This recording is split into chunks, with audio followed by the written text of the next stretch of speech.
We all remember incredible plays from past Super Bowls. But what about the best play calls? David Tyree's helmet catch and Edelman's squeeze of the football an inch off the ground were great individual plays. But what about the designed plays that were called by coaches in critical situations? You want Philly? Yeah, let's do it. Under the significance of that moment.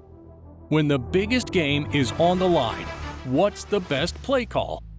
Today, we have a list of play calls that won Super Bowls. You won't believe the most consequential one, because half of America missed it. This is the Gridiron. Super Bowl XVII. Back in 1982, the Super Bowl featured Washington versus Miami, where Miami was off to a hot start. They were up 7-0 in the first quarter and 17-10 at halftime.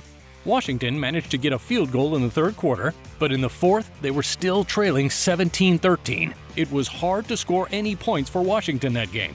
With about 10 minutes and 10 seconds left, Washington had the ball on the Dolphins' 43-yard line. They were facing a 4th and 1 in no man's land. A 60-yard field goal, though not impossible, was still improbable. But even that would only cut the lead to 17-16. Washington would still need a stop on defense and one more score. It was also too close for a punt. A touchback was most likely. In that moment, Joe Gibbs decided his team needed to go for it. He didn't want to overcomplicate the play. He kept it simple. The play call was 70 chip, their best play, a simple handoff to the left. They hiked the ball, the offensive line did their job. Tight end Clint Didier and fullback Otis Wansley threw some key blocks, and it was up to John Riggins to convert. He was met at the line of scrimmage, but not only did he blast through the defender, he took it all the way to the house. A 43-yard touchdown run. It gave Washington the lead, and a lead the Dolphins would never come back to reclaim. Washington won Super Bowl XVII thanks to the simple yet brilliant play call on 4th and 1. Super Bowl LVII. One of the best back-and-forth battles was Super Bowl LVII between the Chiefs and the Eagles.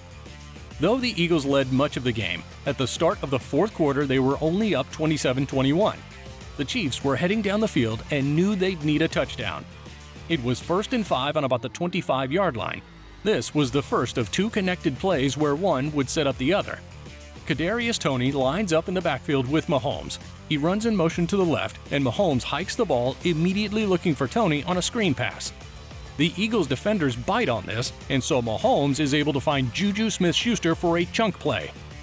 Now, the Chiefs had planted the seed. Toney's movement behind the line of scrimmage opened up something for another player. Now, with about 12 minutes left, 3rd and 3 from the 5, the Chiefs had to have it. With the seed planted, they called this play with Kadarius Toney lined up wide out, on the same side as the lethal Travis Kelce. Mahomes then motions Toney in towards Kelce. The Eagles defenders scramble. They're following Toney, but they're realizing they can't allow Kelce to break free, so they're confused. And even for just the slightest of seconds, their confusion is enough. Toney doubles back and he is wide open. Mahomes hits him for the touchdown. The Chiefs went up 28-27 at that moment. It was the first time they had the lead all game, and that proved to be a difference maker and a momentum shifter, because they, of course, won in the end, 38-35. Super Bowl LI. One of the biggest comeback games, Super Bowl LI, featured the Patriots against the Falcons. Atlanta was giving a beatdown in the first half. They were up 28-3 against the Patriots with about 8:30 left in the third quarter. The Patriots' chances of coming back were minuscule. With about 2 minutes left in the third, New England got their first touchdown, but missed on the two-point conversion. It was 28-9. Eventually, they got the ball back to start the fourth quarter on their own 13-yard line. They drove down the field, but because of pressure from Atlanta's defensive line and several sacks, the Pats stalled out and had to kick a field goal to cut the lead to 28-12, a two-score game. But with a 16-point lead, the momentum was still on Atlanta's side. After a sack fumble, the Pats recovered the ball with great field position. On this drive, they managed to get a touchdown. Now the score was 28-18. The Patriots are closing in, but they had to convert the two-point conversion to have a chance by cutting the lead to 8. If they don't convert, all confidence would be lost. Time was running out. Now, the Pats had already dug a big hole where Brady had to drop back and throw it on nearly every down. He had 62 pass attempts that game. Atlanta's defensive line also kept getting to him. They knew what every play was going to be. So what was the play call going to be for the Pats on this critical 2-point conversion with under 6 minutes left in the game?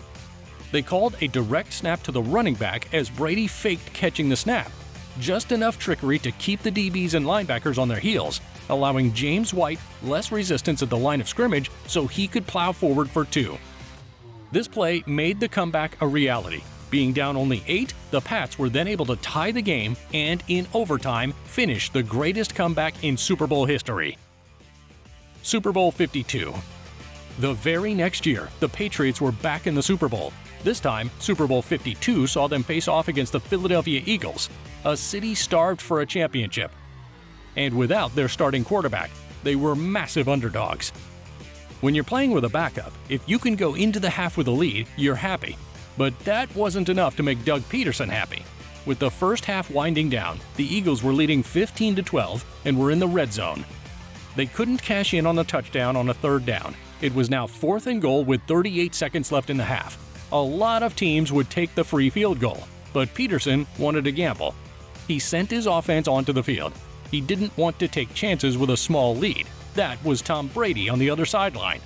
Nick Foles was lined up in the shotgun with Corey Clement in the backfield. Foles moved to the line of scrimmage to bark out some calls. Only that was the decoy. Jason Kelce snapped the ball to Clement. Clement ran to the left and then pitched the ball to tight end Trey Burton, who was running a reverse. Once Burton had the ball, no one was paying attention to Foles as he leaked out to the right. No one on the Patriots expected Nick Foles to run a route to catch a touchdown pass until he did, as Burton hit him in the end zone.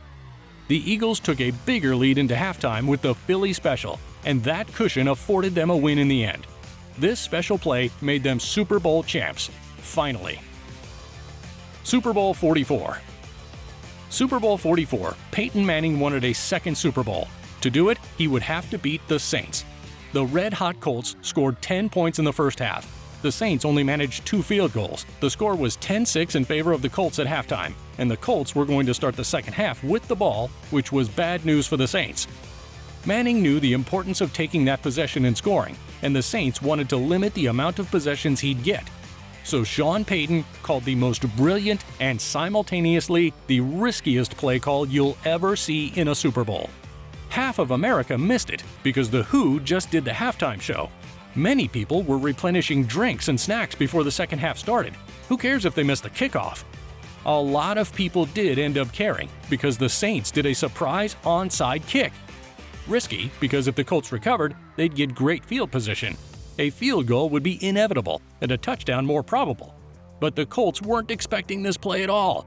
The Saints kicker Thomas Morstead executed it perfectly. Hank Baskett on the Colts lost the handle on the ball, and the Saints recovered it. The Saints successfully stole a possession with their play call ambush. They marched down the field and scored a touchdown. It swung the momentum in the Saints' favor. They ended up stealing that game, winning 31-17, giving Drew Brees and Sean Payton their one and only Super Bowl win. Washington's big win over the Dolphins, the Chiefs' key motion plays, the Patriots' huge comeback, the Eagles' underdog story, and Brees cementing his legacy with a Super Bowl win. All this history was made because not only were they great teams with great players, but they also had strong coaches that made brilliant play calls at the most pivotal moments of the biggest games.